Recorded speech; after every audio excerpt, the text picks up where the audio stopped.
ಅವರಿಗೆ ಇಷ್ಟ ಆಗೋದಿಲ್ಲ. ಸಿದ್ದರಾಮಯ್ಯ ಮುಂದಿನ ಬಜೆಟ್ ಮಂಡಿಸಲು ಬರ್ತಾರೋ ಇಲ್ವೋ ಈ ಒಂದು ಹೇಳಿಕೆ ಬರ್ತಾ ಇದೆ. ಇದು ಲೂಟಿ ದರೋಡೆಕೋರ ಸರ್ಕಾರ ಅಂತ ಹೇಳಿ ಎಚ್ ಡಿ ಕುಮಾರಸ್ವಾಮಿ ಅವರು ಟೀಕೆಯನ್ನು ಕೂಡ ಮಾಡ್ತಾ ಇದ್ದಾರೆ. ಬೆಂಗಳೂರಿನಲ್ಲಿ ಓಕೆ ಅಂತಕ್ಕಂಥದ್ದೇನಿದೆ, ಬಹುಶಃ ರಾಜ್ಯದ ಇತಿಹಾಸದಲ್ಲಿ ಮುಂದಿನ ದಿನಗಳಲ್ಲೂ 15 ಬಜೆಟ್ಗಳನ್ನು ಮಂಡಿಸ್ತಕ್ಕಂಥ ಆರ್ಥಿಕ ಸಚಿವರು ಬರ್ತಾರೋ ಬರಲ್ವೋ ಗೊತ್ತಿಲ್ಲ ನನಗೆ. ಆದರೆ ಈ ಒಂದು ಆರ್ಥಿಕ ಸಚಿವರಾಗಿ ಸನ್ಮಾನ್ಯ ಸಿದ್ದರಾಮಯ್ಯ ಅವರು ನಮ್ಮೆಲ್ಲರೂ ಹಿರಿಯರೇನಿದ್ದಾರೆ, ಭಾಳ ಅನುಭವಸ್ಥ ಆರ್ಥಿಕ ಸಚಿವರೇ ಇವರು. ಗ್ಯಾರಂಟಿಯ ಒಂದು ಕಾರ್ಯಕ್ರಮಗಳ ಬಗ್ಗೆನೇ 10 ತಿಂಗಳಾದರೂ ಸಹ ಕನವರಿಕೆ ಮಾಡ್ತಾ ಇರತಕ್ಕಂಥದ್ದೇನಿದೆ. ನಾವೆಲ್ಲೂ ಸಹ ರಾಜ್ಯ ಸರ್ಕಾರದ ಖಜಾನೆ ದಿವಾಳಿಯಾಗಿದೆ ಅಂತೇಳಿ ನಮ್ಮ ಪಕ್ಷದ ನಾಯಕರುಗಳು ಕೊಟ್ಟಿದ್ದಾರೆ ಅಂತಕ್ಕಂಥದ್ದು ನನ್ನ ಅಭಿಪ್ರಾಯ. ಅವತ್ತು ಯಾವ ಒಂದು ಹಿನ್ನೆಲೆಯಲ್ಲಿ ವಿನಾಶ ಕಾಲ ಅಂತಕ್ಕಂಥದ್ದನ್ನು ಹೇಳಿದ್ರು, ಆ ವಿನಾಶ ಕಾಲಕ್ಕೆ ಬುನಾದಿ ಹಾಕಿದ್ದಾರೆ ಈ ಒಂದು ಬಜೆಟ್ನಲ್ಲಿ. ಇವತ್ತು ಅವರ ಕಾರ್ಯಕ್ರಮಗಳ ಘೋಷಣೆ ಏನಿದೆ, ಒಂದು ರೀತಿಯ ಜನಗಳನ್ನು, ಯಾಕೆಂದರೆ ಅವರು ಕಳೆದ BJP ಸರ್ಕಾರದಲ್ಲಿ ವಿಧಾನಸಭೆಗೆ ಹೂ ಮುಡ್ಕೊಂಬಂದು ಕೂತಿದ್ದು ನೋಡಿದೆ. ಬಜೆಟಿನ ಟೈಮ್ನಲ್ಲಿ ಮಾಡಿದ್ರು, ಯಾವಾಗ ಮಾಡಿದ್ರು ಅದು ಬಜೆಟಿನ ಸಂದರ್ಭದಲ್ಲಿ ಹೂ ಮುಡ್ಕೊಂಬಂದದ್ದು ಏನಿದೆ ಕಿವಿಗಳಿಗೆ, ಆ ಹೂವನ್ನು ಮಡಿಸ್ಕೊಂಬಂದಂಥ ಗುಂಗಿದೆಯಲ್ಲ, ಅವತ್ತು ಇವರೇನು ಹೂ ಮುಡ್ಕೊಂಬಂದ್ರು, ಆ ಹೂವನ್ನು ತೆಗೆದು ಅವ್ರ ಕಿವಿಯಿಂದ ನಾಡಿನ 7 ಕೋಟಿ ಜನತೆಗೆ ಹೂವನ್ನು ಮುಡಿಸ್ಲಿಕ್ಕೆ ಹೊರಟಿದ್ದಾರೆ ಇವತ್ತಿನ ಈ ಬಜೆಟ್ನ ಮುಖಾಂತರ. ಇದು ಒಟ್ಟಾರೆ ಸಾರಾಂಶ. ಇದು ಒಂದು ರೀತಿ ನಾವು ಯಾವುದಾದ್ರೂ ಒಂದು ಯೋಜನೆಗಳನ್ನು ಅಲ್ಲ, ಟೀಕೆ ಮಾಡೋದಕ್ಕಿಂತ ಹೆಚ್ಚಾಗಿ ರೈತರಿಗೆ ಏನು ಸಲ್ಲಬೇಕೋ ಅದು ನ್ಯಾಯಯುತವಾಗಿ ಸಲ್ಲಬೇಕು. ಈಗ ಕರ್ನಾಟಕ ರಾಜ್ಯದಲ್ಲಿ ದೊಡ್ಡ ಸಮಸ್ಯೆ ಏನು ಅಂದರೆ, ಕೇಂದ್ರ ಸರ್ಕಾರಕ್ಕೂ ರಾಜ್ಯ ಸರ್ಕಾರಕ್ಕೂ ಟಕಾಫರ್ ನಡೀತಿದ್ದು ಬರೋದು ವಿಚಾರದಲ್ಲಿ. ಬರೋಕ್ಕೂ ಮುಂಚೆ ಯಾವ ರೀತಿ ನಿರ್ವಹಣೆ ಮಾಡ್ತೀವಿ ಅನ್ನೋದ್ರ ಬಗ್ಗೆ ಬಡ್ಜೆಟ್ನಲ್ಲಿ ಒಂದೇ ಒಂದು ಸಣ್ಣ ಸೊಲ್ಲಿಲ್ಲ. ಇದು ನನ್ನ ಮೊದಲ ವಿರೋಧ ಬಡ್ಜೆಟ್ಗೆ. ಬೇರೆ ಎಲ್ಲ ವಿಚಾರಗಳು ಬಿಟ್ಬಿಡೋಣ, ದುಡ್ಡು ಬರೋದೇ ಆಮೇಲೆ. ರೈತರ ವಿಚಾರದಲ್ಲಿ ನೀವು ಬರ ನಿರ್ವಹಣೆಗೆ ಏನು ಕ್ರಮ ಕೈಗೊಂಡಿದ್ದೀರಿ? ಆಮೇಲೆ ನೀರಾವರಿ ವಿಚಾರದಲ್ಲಿ ಸಾಕಷ್ಟು ನೀರಾವರಿ ಕಾಮಗಾರಿಗಳು ಹಾಗೆ ಬಿದ್ದಿದ್ದಾವೆ. ಕೇಂದ್ರ ಸರ್ಕಾರ 5300 ಕೋಟಿ ಕೃಷ್ಣಾ ಮೇಲ್ದಂಡ ಭದ್ರಾ ಮೇಲ್ದಂಡ ಯೋಜನೆ ಕೊಡ್ತೀನಿ ಅಂತ ಅದೊಂದು ಥರದಲ್ಲಿ ಅವರು ವಿಫಲ ಆದರು, ನಾವು ವಿಫಲ ಆದೋ. ಆದರೆ ಅದು ಕೊಡದೇ ಇದ್ರೂ ಕೂಡ ನೀವು ಸಾಕಷ್ಟು ನೀರಾವರಿ ಯೋಜನೆಗಳಿಗೆ ಏನು ಕ್ರಮ ಕೈಗೊಂಡಿದ್ದೀರಿ? ಸಣ್ಣ ನೀರಾವರಿ ಇಲಾಖೆಯಲ್ಲಿ ಕೊಡಬೇಕಾದಂಥ ಟೆಂಡರ್ಗಳಿಗೆ, ಕಳೆದ ಬಾರಿ ಕೊಡಬೇಕಾದಂಥ ಟೆಂಡರ್ಗಳೇ ಅರ್ಧ ಸತ್ತೋಗಿದ್ವೆ. ಚಾಮರಾಜನಗರ ಭಾಗದಲ್ಲಿ ನೀವು ಕಾವೇರಿ ನಿಗಮಕ್ಕೆ ಮತ್ತು ಕಪಿಲಾ ನದಿ ಯೋಜನೆಗಳಿಗೆ ಕೊಡಬೇಕಾದಂಥ ಹಣನ ನೀವು ಸರಿಯಾಗಿ ಸಮರ್ಪಕವಾಗಿ ಕೊಟ್ಟಿಲ್ಲ. ನೀವು ಕೊಡ್ತಿದ್ದ ಸರ್, ಮೇಕೆದಾಟಿಗೆ ಆಮೇಲೆ ಬರ್ತೀನಿ, ಮೇಕೆದಾಟಿಗೆ ಆಮೇಲೆ ಬರ್ತೀನಿ. ಮೇಕೆದಾಟು ಸರ್ ಒಂದು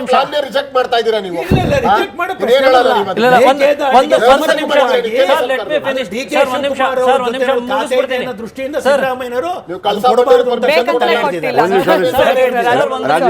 ಒಂದ್ ನಿಮಿಷ ಮುಗಿಸ್ಬಿಡ್ತೀನಿ. ಮಿಲ್ಲೆಟ್ ಬಗ್ಗೆ, ನಿಜವಾಗ್ಲೂ ಸಿರಿಧಾನ್ಯದ ಬಗ್ಗೆ ಒಂದು ಒಳ್ಳೆ ವಿಚಾರಗಳು ತಂದಿದ್ದೀರಿ. ಸಾಕಷ್ಟು ಸಿರಿಧಾನ್ಯದಲ್ಲಿ ಇನ್ನೂ ಅಷ್ಟು ಡೆವಲಪ್ಮೆಂಟ್ಗಳಾಗಬೇಕಾಗಿದೆ. ಆಮೇಲೆ ಅಡಿಕೆ, ಇವತ್ತು ಈ ನಾಡಿನ ಆಲ್ಮೋಸ್ಟ್ ನಿಮಗೆ ದಾವಣಗೆರೆ, ಚಿತ್ರದುರ್ಗ, ತುಮಕೂರು ಈ ಭಾಗದಲ್ಲಿ ಅಡಿಕೆ ಎಕ್ಸ್ಪೋರ್ಟ್ ಲೆವೆಲ್ವರೆಗೂ ಹೋಗಿದೆ. ಆದರೆ ಶಿವಮೊಗ್ಗ ಭಾಗದಲ್ಲಿ ಮತ್ತು ಶೃಂಗೇರಿ ಭಾಗದಲ್ಲಿ ಅಡಿಕೆ ಕೊಳೆ ರೋಗದಿಂದ ನರಳ್ತಾ ಇದೆ. ಇವತ್ತು 10 ಕೋಟಿ ಕಳೆದ ಸರ್ಕಾರದಲ್ಲಿ, BJP ಸರ್ಕಾರದಲ್ಲಿ 10 ಕೋಟಿ ಇತ್ತು. ಯಾವ ರೀತಿ ಕಾರ್ಯಯೋಜನೆ ಆಗಿದೆ ಅಂತ ಎರಡೂ ಸರ್ಕಾರಗಳು ಹೇಳ್ತಾ ಇಲ್ಲ. ಯಾರನ್ನಾಗ್ಲಿ ಅಧಿಕಾರಿಗಳನ್ನ ಅದೇ ಇಲ್ಲ ಹೇಳಿದರೆ ಕೊಳೆ ರೋಗಕ್ಕೆ ಏನಾದ್ರು ಒಂದು ಮಾಡ್ತೀವಿ ಅಂತ. ಬಟ್ ಯಾವ ರೀತಿ ಕಾರ್ಯಯೋಜನೆ ಮಾಡಿದಿರಿ? ಒಂದು ಸುಮ್ಮನೆ ಸಮಿತಿ ಅಂತ ರಚನೆ ಮಾಡ್ತೀರಿ. ಈ CBI ತನಿಖೆಗಳಾಗ್ತಾ ಇದ್ದಾವಲ್ಲ, ಆ ಥರ ರೈತರಿಗಾದ್ರೆ ಆಗಲ್ಲ ಸ್ವಾಮಿ. ರೈತರು ತುಂಬಾ ಕಷ್ಟದಲ್ಲಿದ್ದಾರೆ. ರೈತರು ಇವತ್ತು ಸಾಲ ಮಾಡ್ಕೊಂಡಿದ್ದಾರೆ, ಬರ ಪರಿಸ್ಥಿತಿ ಇದೆ.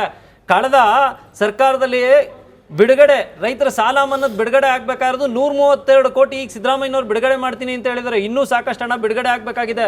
ಇವತ್ತು ರೈತರಿಗೆ ಗೊಬ್ಬರ ಸಮರ್ಪಕವಾಗಿ ಸಿಗ್ತಾ ಇಲ್ಲ, ಮೈಕ್ರೋ ನ್ಯೂಟ್ರಿಯೆಂಟ್ಸ್ಗಳು ಸಿಗ್ತಾ ಇಲ್ಲ, ಪರಿಕರಗಳು ಸಿಗ್ತಾ ಇಲ್ಲ. ಪ್ರತಿ ನೀವು ಹಳ್ಳಿಗಳಿಗೆ ಹೋದ್ರೆ, ಈಗ ಒಂದೇ ಸೂರಿನಲ್ಲಿ ಕಿಸಾನ್ ಮಾಲ್ ಮಾಡ್ತೀನಿ ಅಂತ ಹೊರಟಿದ್ದೀರಿ.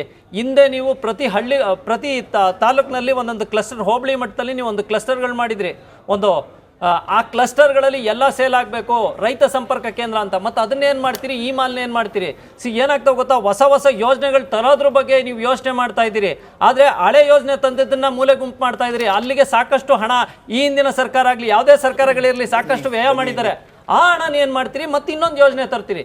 ಪದೇ ನೀವು ಸರ್ಕಾರ ಬದಲಾದಂಗೆ ಹೊಸ ಯೋಜನೆಗಳು ಬರ್ತಾ ಇದ್ರೆ ಯೋಜನೆಗಳ ಹಣ ಖರ್ಚಾಗುತ್ತೆ ವಿನಃ ರೈತನಿಗೆ ತಲುಪಬೇಕಾದ್ರೆ ತಲುಪ್ತಾ ಇಲ್ಲ. ನೀರಾವರಿ ಯೋಜನೆಗಳಲ್ಲಿ ನೀವು ಚಾಮರಾಜನಗರ ಭಾಗಕ್ಕೆ ಹೋದ್ರೆ ಕಾಲುವೆಗಳು ಅಂತ ತೋರಿಸಿದ್ದಾರೆ, ಅದು ಮೋರಿಗಳಾಗಿದ್ದಾವೆ. ಅದ್ರ ಬಗ್ಗೆ ಒಂದು ತನಿಖೆ ಕೈಗೊಳ್ಳಕ್ಕೆ ಇವತ್ತು ಈ ಸರ್ಕಾರಕ್ಕೆ ಯೋಗ್ಯತೆ ಇಲ್ಲ. ಈ ಪರಿಸ್ಥಿತಿ ನಿರ್ಮಾಣ ಆದಂಥ ಸಂದರ್ಭದಲ್ಲಿ ನಮ್ಮ ತೆರಿಗೆ ಹಣ ಪೋಲಾಗ್ತದೆ. ಆ ತೆರಿಗೆ ಹಣ ರೈತರಿಗೆ ತಲುಪಬೇಕಾಗಿರೋದು ತಲುಪುವಂಥ ಪ್ರಯತ್ನ ಸರ್ಕಾರಗಳು ಮಾಡಬೇಕಾಗ್ತದೆ. ನೀವು ಅದರಿಂದ ಹೋದ್ರೆ ಸ್ಪೈಸ್ ಪಾರ್ಕ್ ಅಂತ ಮಾಡ್ಲಿಕ್ಕೆ ಹೊರಟಿದ್ರಿ, ನಿಜವಾಗ್ಲೂ ಅದು ಒಂದು ಒಳ್ಳೆ ಯೋಜನೆ. ಯಾಕೆಂದ್ರೆ ನಮ್ಮ ಸಕಲೇಶ್ಪುರ, ಚಿಕ್ಕಮಗಳೂರು ಭಾಗದಲ್ಲಿ ಕಾಳುಮೆಣಸು, ದಾಲ್ಚಿನ್ನಿ ಅಂತ ಬೆಳೆಯೋ ಇದಾವೆ. ಬಟ್ ಅದು ಎಕ್ಸ್ಪೋರ್ಟ್ ಲೆವೆಲ್ಗೆ ಹೋಗೋಕ್ಕೆ ನೀವು ಕ್ಲಸ್ಟರ್ಗಳನ್ನ ನಿರ್ಮಾಣ ಮಾಡ್ಕೊಡ್ಬೇಕಾಗ್ತದೆ. ಆ ಕ್ಲಸ್ಟರ್ಗಳನ್ನ ನಿರ್ಮಾಣ ಮಾಡಿಕೊಟ್ಟಾಗ ಮತ್ತೆ ಸಿಂಗಲ್ ವಿಂಡೋನಲ್ಲಿ ಇಲ್ಲಿಂದ ಎಕ್ಸ್ಪೋರ್ಟ್ ಆಗ್ಲಿಕ್ಕೆ ಒಂದು ವ್ಯವಸ್ಥೆ ಮಾಡಬೇಕಾಗುತ್ತೆ. ಅವೆಲ್ಲ ಮಾಡಿದಾಗ ಏನಾಗುತ್ತೆ, ರೈತ ಒಂಚೂರು ಉನ್ನತಿಗೆ ಇರ್ತಾರೆ.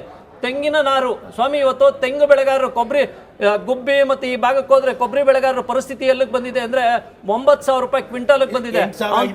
8,000 ಕೊಬ್ಬರಿ ಖರೀದಿ ಕೇಂದ್ರ ನಫೆಡ್ ಕೇಂದ್ರ ಸರ್ಕಾರ ಅನುದಾನ ನೀಡಿದ್ರು ಕೂಡ ಖರೀದಿ ಕೇಂದ್ರದಲ್ಲಿ ಸಮರ್ಪಕವಾಗಿ ಖರೀದಿ ಮಾಡ್ತಾ ಇಲ್ಲ. ಆಮೇಲೆ ಅದ್ರ ಬಗ್ಗೆ ಒಂದು ಉಲ್ಲೇಖ ಮಾಡಿಲ್ಲ. ಬೆಂಬಲ ಬೆಲೆ ಕೊಟ್ಟರೆ ಸಾಕು.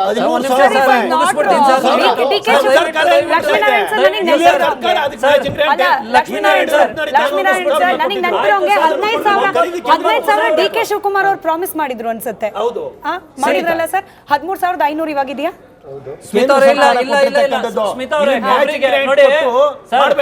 ಒಂದು ಎಳ್ನೀರು ಒಬ್ಬ ರೈತ ರಸ್ತೆಯಲ್ಲಿ ಇಟ್ಟು ಮಾರ್ತೀನಿ ಅಂದ್ರೆ 40 ಜನ ತಗೋಬೇಕು ಅಂದ್ರೆ 40ರಿಂದ 50 ರೂಪಾಯಿ ಆಗ್ತಾ ಇದೆ. ಅವ್ನಿಗೊಂದು ಎಳ್ನೀರು ಅಲ್ಲಿ 25 ರೂಪಾಯಿ ಪರ್ಚೇಸ್ ಆಗ್ತಾ ಇದೆ. ಅದನ್ನ ಒಣಗಿಸಿ ತೆಂಗಿನಕಾಯಿ ಮಾಡಿ ಸುಮಾರು ಒಂದು 6 ತಿಂಗಳು ಇಟ್ಕೊಂಡು ಅವ್ನು ಅದನ್ನ ಸ್ಟೋರೇಜ್ ಮಾಡಿ ಅವ್ನು ಇವತ್ತು 9,000ಕ್ಕೆ ಬಂದಿದೆ ಕೊಬ್ಬರಿ. ಅಲ್ಲಿ ಬ್ರೋಕರ್ಸ್ಗಳ ಗೇಮ್ ನಡೀತಾ ಇದೆ. ಸರ್ಕಾರ ಏನ್ ಮಾಡ್ತಾ ಇದೆ? APMC ಮಾರ್ಕೆಟ್ನಲ್ಲಿ ಇವತ್ತು ಪ್ರತಿ ತಾಲೂಕು, ಪ್ರತಿ ಜಿಲ್ಲೆಗಳಲ್ಲೂ APMC ಮಾರ್ಕೆಟ್ ಅಲ್ಲಿ ಇವತ್ತು ದಳ್ಳಾಳಿಗಳ ಹಾವಳಿ ತಪ್ಪಿಲ್ಲ. ಸರಿಯಾದ ಸಮರ್ಪಕವಾದ ಕುಡಿಯೋ ನೀರಿನ ವ್ಯವಸ್ಥೆ ಇಲ್ಲ. ಈ ಪರಿಸ್ಥಿತಿಯಲ್ಲಿ ರಾಜಕೀಯ ನಾಯಕರುಗಳ ಹೇಳಿಕೆಗಳು ಅಥವಾ ರಾಜಕೀಯ ನಾಯಕರುಗಳು ಬಜೆಟ್ ಅನ್ನು ನೋಡುವ ರೀತಿ ಬೇರೆ, ತಜ್ಜರುಗಳು ನೀವು ನೋಡುವಂತ ರೀತಿ ಯಾವ ರೀತಿ ಇರುತ್ತೆ ಈ ಬಜೆಟ್ ಅನ್ನ ಅಂತ? ಸರ್, ಅಲ್ಲಿಂದ ಆಚೆಗೆ ನೀವು ಪ್ಯಾಕ್ ಹೌಸ್ ಅಂತ ಕೊಡ್ತಾ ಇದ್ದೀರಿ, ತೋಟಗಾರಿಕಾ ಬೆಳೆಗಳಿಗೆ ಸಂಸ್ಕರಣೆ ಅಂತ ಹೇಳಿ ಪ್ಯಾಕಿಂಗ್ ಹೌಸ್ ಅಂತ ಕೊಡ್ತಾ ಇದೀವಿ. ಅದಕ್ಕೆ ಯಾವ ಮಾನದಂಡ ಇಟ್ಟಿದ್ದೀರಿ? ಸುಮ್ಮನೆ ನೀವು ಬಜೆಟ್ ನಲ್ಲಿ ಎಲಾಬ್ರೇಟ್ ಮಾಡ್ದಲೆ ಸುಮ್ಮನೆ ಹಿಂಗ್ ಇಡ್ತೀವಿ ಎಷ್ಟು ಮಾರ್ಕು ಬಜೆಟ್ಗೆ? ಸರ್ ಇಲ್ಲ, ನಾನು ರೈತರ ವಿಚಾರದಲ್ಲಿ ಮಾತ್ರ ಈ ಸರ್ಕಾರದ ಬಜೆಟ್ ನಲ್ಲಿ ಇಲ್ಲ ಒಂದು 25%, ಒಂದು 25 ಮಾರ್ಕ್ ಕೊಡಬಲ್ಲೆ. ಯಾಕೆಂದ್ರೆ ಯೋಜನೆಗಳ ಬಗ್ಗೆ ಯಾರು ಚಿಂತನೆ ಮಾಡಿದ್ದಾರೆ. 50ಕ್ಕೆ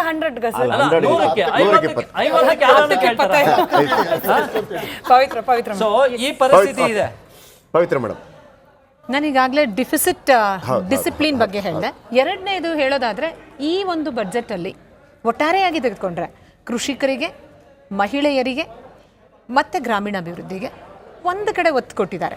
ಮಿಕ್ಕೆಲ್ಲ ಮಹಿಳೆಯರಿಗೆ, ಕೃಷಿಕರಿಗೆ, ಗ್ರಾಮೀಣಾಭಿವೃದ್ಧಿಗೆ ಮತ್ತು ಹಾಗೆ ಇದರಲ್ಲಿ ಒಂದು ನಾವು ನೋಡಬೇಕಾಗಿರೋದು ಕ್ಯಾಪಿಟಲ್ ಎಕ್ಸ್ಪೆಂಡಿಚರ್ನ ಜಾಸ್ತಿ ಮಾಡಬೇಕು ಅಂತ ನಾನು ಆಗಲೇ ಹೇಳಿದೆ. ಯಾಕೆಂದರೆ ದೀರ್ಘಾವಧಿ ಅಂತ ಹೇಳಿದಾಗ ನಾವು ಯಾರೂ ರೆವಿನ್ಯೂ ಎಕ್ಸ್ಪೆಂಡಿಚರ್ನಲ್ಲಿ ಆದಾಯನ ಗಳಿಸ್ಲಿಕ್ಕಾಗಲ್ಲ. ಕ್ಯಾಪಿಟಲ್ ಎಕ್ಸ್ಪೆಂಡಿಚರ್ ಅಂದರೆ ಅಸೆಟ್ ಕ್ರಿಯೇಷನ್ ಬೇಕಾಗಿದೆ ಇವತ್ತು. ಬಟ್ ಇಲ್ಲಿ ಒಟ್ಟಾರೆ ಎಜುಕೇಷನ್ ಬಗ್ಗೆ ಹೇಳೋದಾದರೆ, ಈಗಾಗಲೇ ದೇಶದ ಎಲ್ಲ ರಾಜ್ಯಗಳ ಸರಾಸರಿಯನ್ನು ನೋಡಬೇಕು. ದೇಶದ ಎಲ್ಲ ರಾಜ್ಯಗಳ ಸರಾಸರಿ ಅಂತ ಹೇಳಿದರೆ ಅಲ್ಲಿ ಇರುವಂಥದ್ದು ಶಿಕ್ಷಣದ ಮೇಲೆ ವೆಚ್ಚ ಮಾಡ್ತಿರೋದು ಸರಾಸರಿ ರಾಜ್ಯಗಳದ್ದು ಶೇಕಡವಾರು 14%. ಬಟ್ ಕರ್ನಾಟಕದ್ದು ಶೇಕಡವಾರು 11%. ಅಂದರೆ ಈಗ ನಾವು ಸ್ಟೇಟ್ ಎಜುಕೇಷನ್ ಪಾಲಿಸಿ ಬಗ್ಗೆ ಹೇಳ್ತೀವಿ, ಡಿಗ್ರಿ ಕಾಲೇಜ್ಗಳನ್ನು ಉನ್ನತೀಕರಣ ಬಗ್ಗೆ ಹೇಳ್ತೀವಿ, ಹಾಸ್ಟೆಲ್ಗಳ ಉನ್ನತೀಕರಣದ ಬಗ್ಗೆ ಹೇಳ್ತೇವೆ ಮತ್ತು ಕಾಲೇಜ್ ಬಿಲ್ಡಿಂಗ್ಸ್ ಇನ್ಫ್ರಾಸ್ಟ್ರಕ್ಚರ್ ಬಗ್ಗೆ ಹೇಳ್ತಾ ಹೋಗ್ತೀವಲ್ವಾ.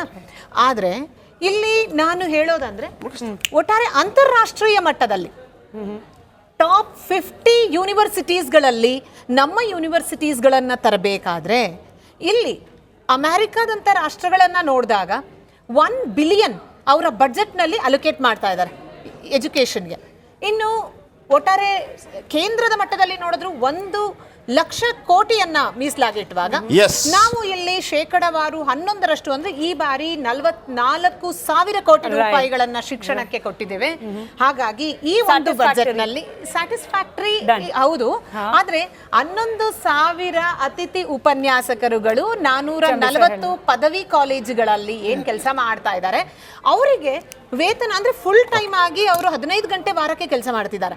ಅವರಿಗೆ ತಿಂಗಳಿಗೆ ಏನು 32,000 ರೂಪಾಯಿ ವೇತನವನ್ನ ಕೊಡ್ತಾ ಇದಾರಲ್ಲ, ಅದನ್ನ ಸ್ವಲ್ಪ ವೃದ್ಧಿ ಮಾಡಿದ್ರೆ ಮತ್ತಷ್ಟು ಅನುಕೂಲಕರವಾಗ್ತಿತ್ತು. Thank you. ತಜ್ಜರುಗಳು ಹೇಳೋ ಪ್ರಕಾರ ಒಂದು